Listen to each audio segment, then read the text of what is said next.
Well, Doctor, what's the verdict? I am sorry, Mrs. Lovett, but you had better prepare yourself for the worst. You don't mean he's going to pull through? I was banking on it being terminal. It will be terminal. You'll get your wish. But first I want to see Norman. What for? You haven't seen him in 20 years. You made that boy's life a misery. 'Twas for his own good. You didn't want him growing up normal, did you? What's wrong with being normal? I love it. We live on the edge. There's always been a misfit in our family, and pray God there always will be. But I've been up against all these years, Doctor. My husband always longed to be the scourge of the bourgeoisie. Unfortunately, the bourgeoisie didn't give a toss about him. They would have done if I died young. I'd have been a legend if I died young.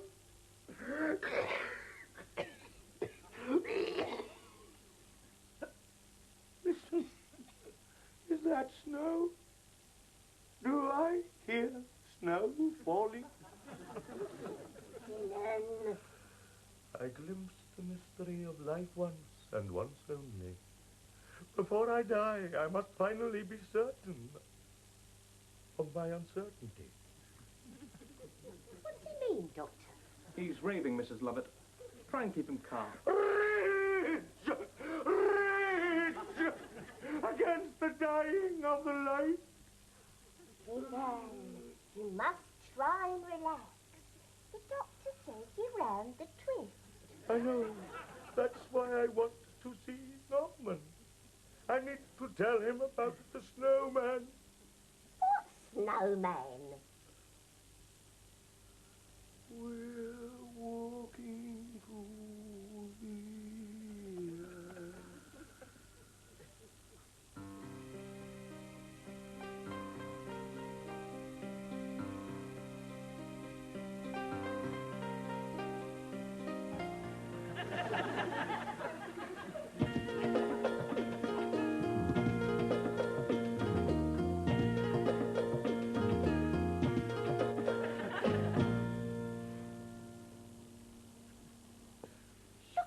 Darren, he's at it again. At what, love? Being mad. Don't call him that, Yoon. He's a warm, vulnerable human being with a beautiful childlike innocence that should be celebrated. People like him what bring house prices down. Bastard. I'll go and have a word with him. No, stop. You never know the strength of these people.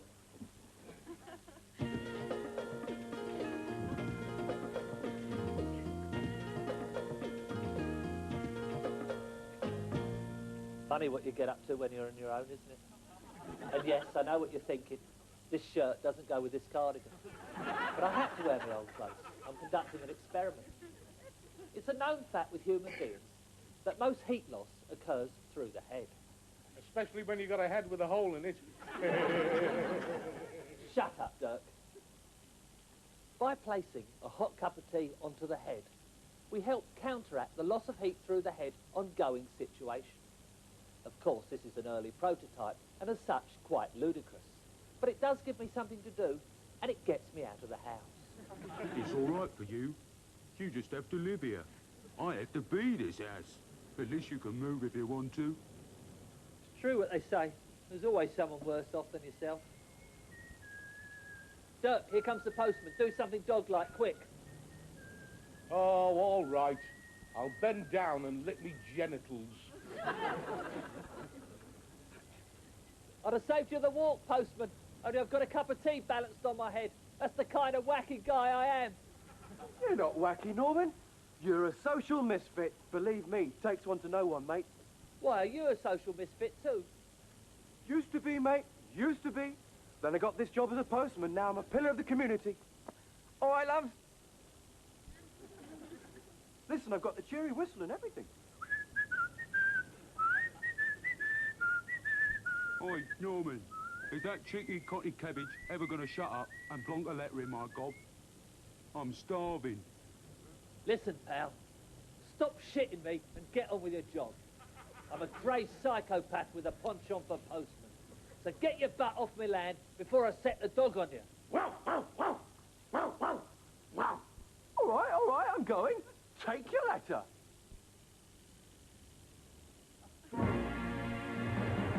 Here's Snowman!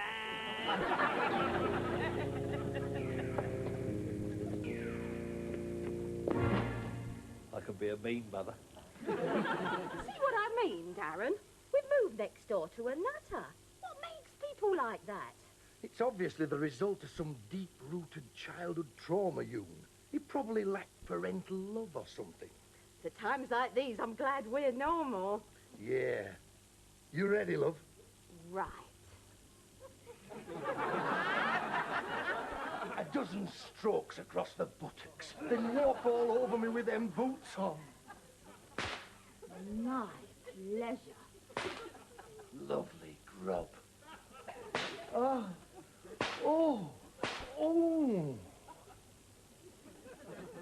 Who's it from then, Norm? Don't know. Well, what's it say? Father dying, come home. Must be from my mother. Oh, dear, oh, dear, oh, dear. You gonna go, then? How can I, Dirk? I hate my father. He led me a dog's life. Hey. No offence. Oi, misfit! You ought to get your head examined. Sounds like a good idea to me.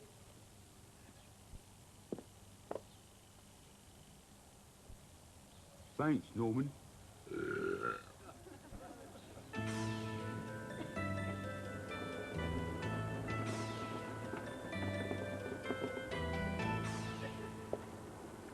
Here we are, Dirk. You have to wear this thing, Norm. Of course you do, Dirk. You're a dog. Now wait here. Why, where are you going, then? To the psychiatrist. I've got an appointment. Why are you going there? I want to prove them all wrong, Dirk. The postman, Una and Darren. They all think I'm mad. You must be mad. The way you talk to that dog. No, I'd only be mad if he answered me. Fooled her that time, eh, Dirk? Yeah, nice one, Norm. Yeah.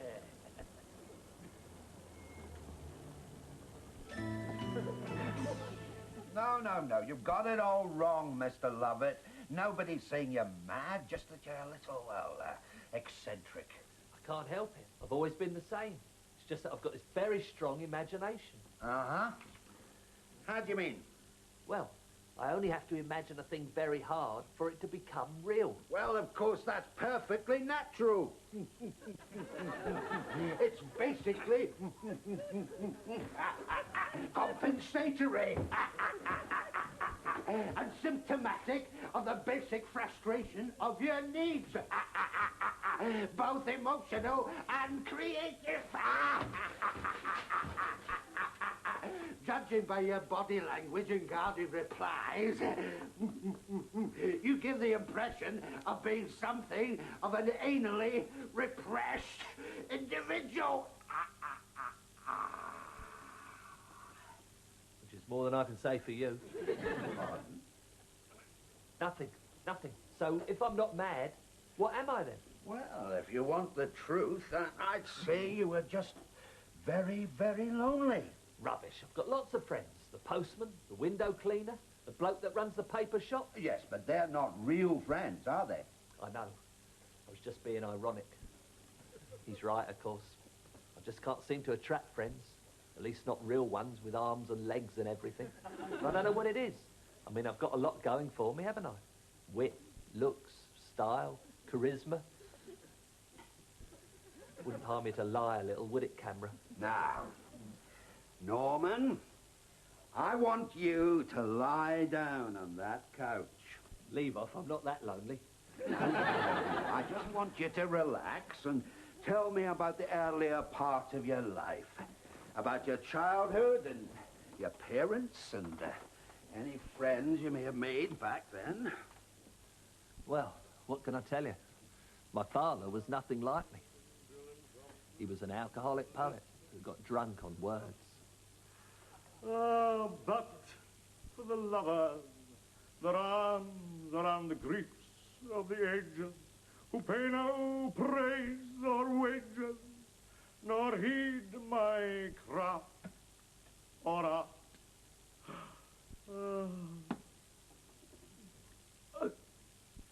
Oh, well, that's another one empty. Give us 10 bob for a book of sonnets, Mother. Honest poetry. I don't know where you put it all. Goes in me eyeball. It sloshes about me sensibilities for a bit, and then trickles down me quintessential being via my gut. And look at that. Poet's pulse. Lovely, that is. What are you looking at, young'un? Why aren't you out with your friends being rebellious? I don't have any friends. Besides, there's more to life than continuous revolution. Yes, there's Christmas for one thing. Why don't you take that sonnet money and buy the boy a present? I did give him a present. I gave him the precious gift of bloody life, didn't I? Yes, but it doesn't seem to fit. Can't you take it back to the shop? Don't get metaphysical with me, young'un. I'm not young. I'm old. I'm old before my time. Oh, for pity's sake, help him, Father. Don't kill the child within. Buy him a Christmas present like the other boys. All right, I'll get him something on my way back from the bookshop. What would you like? Something seasonal. I'll see what I can do.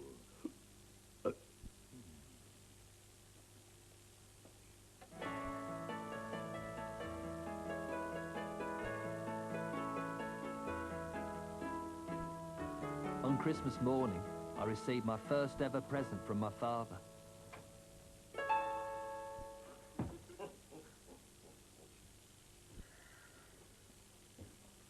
Snowman, wake up. I've brought your Christmas stocking. Great. What's in it? Snow. Well, you asked for something seasonal. Merry Christmas.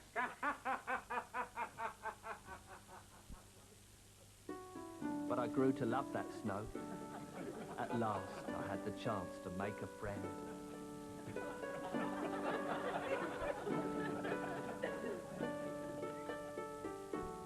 Nice scarf.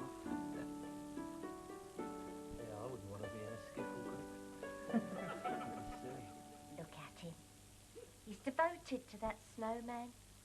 He's even unplugged his fire and opened the window to try and stop it melting. It's his brains that are melting. Don't be so hard on him, Father. Just look. I've never seen the boy so happy. Exactly. What do you mean? I am a bloody poet, Mother. I live at the cold face of the human psyche. See that? Look at the tip-back scars on them hands. I'll have no happiness in this house. Father, what are you going to do? Clear some snow.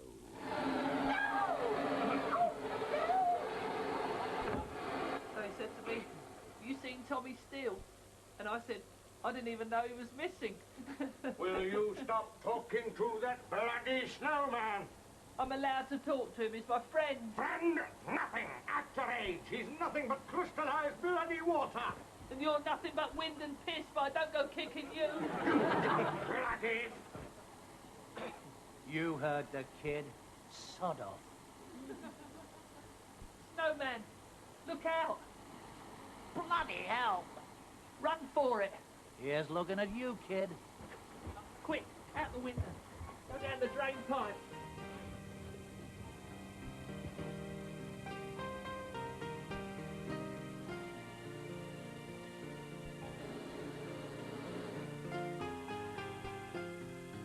You all right, Father?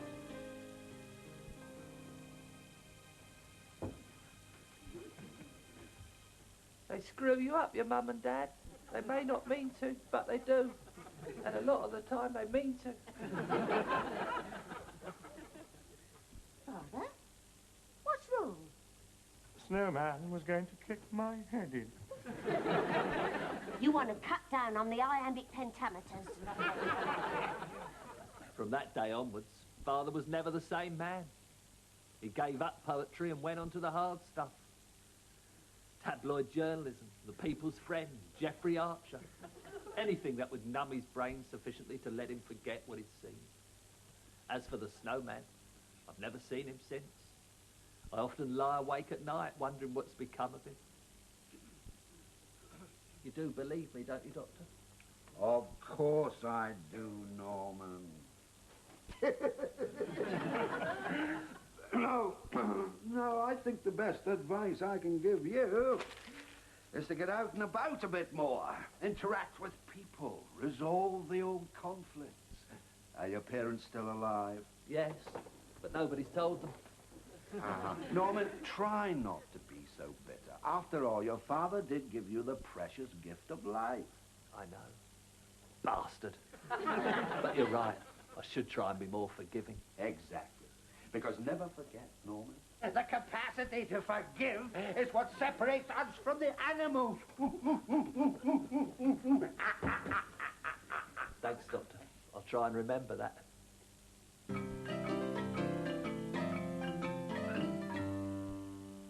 What's up with your face? Nothing. It's that letter, isn't it? It's really brought you down, that has. And you're normally such a swinger. Shut up, Dirk. I'm faced with a grave moral decision. I haven't seen my father since I was 15 years old. Think yourself lucky, mate. I haven't seen mine since I was 15 minutes old. Yeah, but it's different for dogs. You aren't capable of feeling love the way that us humans are. Oh, yeah, that's right, Norm. I just hang around here for your sparkling repartee. All right, point taken. I know you love me, and you look up to me. Not much choice, have I? And I know you admire my superior intelligence. What? Oh, yeah. Just keep buying the dog food, Norm. But in the end, you know what they say, Dirk. Blood's thicker than water. He is still my father, and I'm going to have to go and see him. But I want you to know that you're still important to me, Dirk. In fact, through these last few years, it's you that's kept me safe. Shall I tell him, or will you?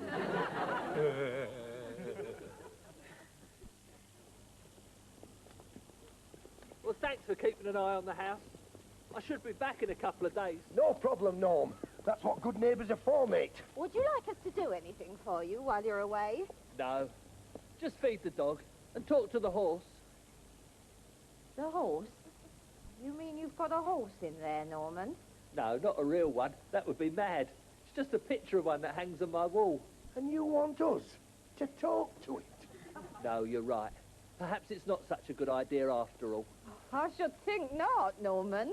In fact, it would be a stupid thing to do. You're not kidding, mate. Talking to an horse.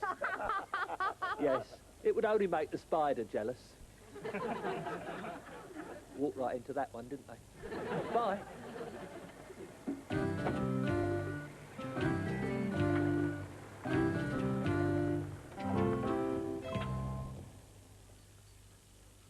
This is it, the house where I was born. I feel a lot of emotions bubbling up inside me as I stand here. That's probably why I look so volatile. But I've thought about what I want to say to my father. Basically, I want to hug him and make up. Because let's face it, a lot of people never do that with their parents. They leave it till it's too late. Norman! Hello, Mum. How's Dad? Sorry, son. You're too late.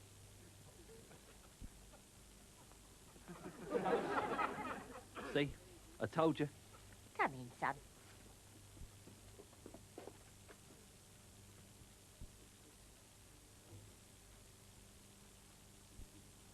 Oh, yes. He was ever so proud of you, your dad. Ever so proud. Was he? Oh, yes. He'd say to me, Mrs. Lovett, he'd say, because we were always close, that boy of ours is socially inadequate. He doesn't have a single saleable talent in his body. And thanks to that, the bourgeoisie shall never be able to exploit him. He is unviable. Unviable. All my life I've dreamed of being unviable. All the best minds are scorned until posterity. Exactly, Norman. Your father had great hopes of you for posterity. It was your lifetime that pissed him off. Tell me, Mum, did Dad suffer much before he died? Only as an artist, Norman, which doesn't really count. His mind was completely out of it at the end. He kept gibbering something about a snowman and wanting to see you. Oh, I must get up the loft with a bucket. Every time it rains, the roof leaks. But, Mum, it's not raining. Don't be stupid. It's dripping into your teacup as well, look. Anyway, I don't want to argue with you, Norman. I'm only too glad you're here. But tell me, how did you find out your father was ill? I got your letter, Mum, remember? No, you didn't. I didn't write any letter. Yes, you did. It was all tear-soaked and stoggy. Not me, mate. I got as far as picking up the pen, that's all.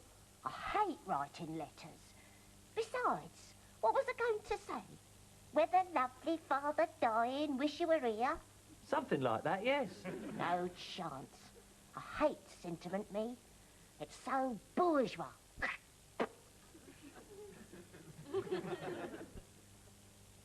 Well, if you didn't write it, who did? I don't know. Here. Perhaps it was that snowman, eh? Oh, God, I'll have my lungs on the carpet.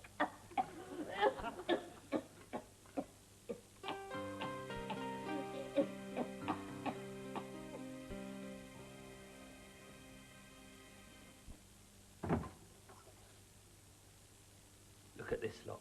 It's like an X-ray of the inside of my head. Norman! Norman! No, I'm in here. Norman! In here. Yeah. Ah. Hello, Norman. You came. Hello, Snowman. I got your letter. Yeah, sorry it was a bit wet. But as you can see, I've not got long to go. I just wanted to make it all right before the end.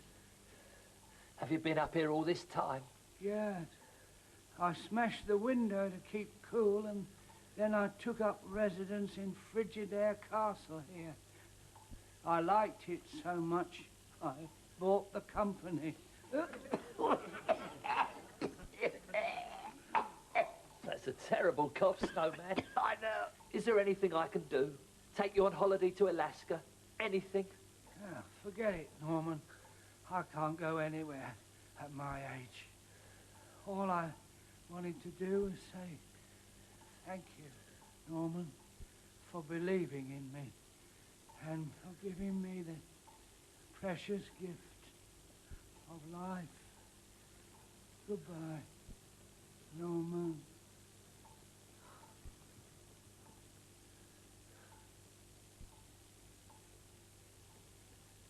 A lettuce leaf. He must have been saving that up for a special occasion. Oh, well. Here's looking at you, kid.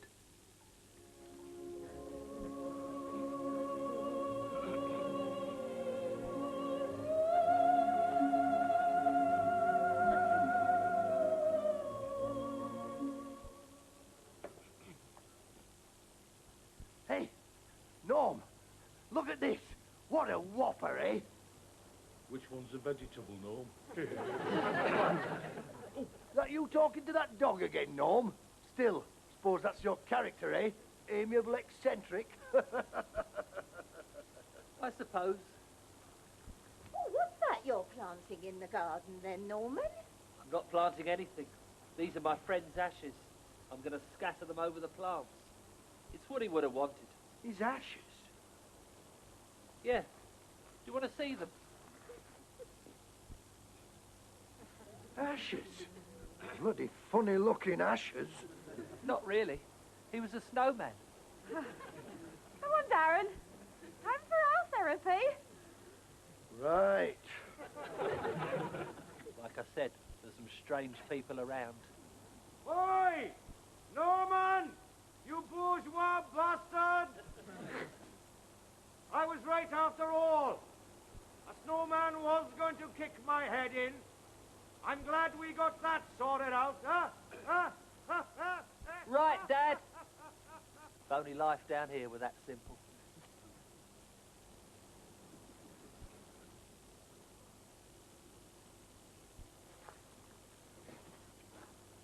We're walking in the air. We're floating in the moonlit sky.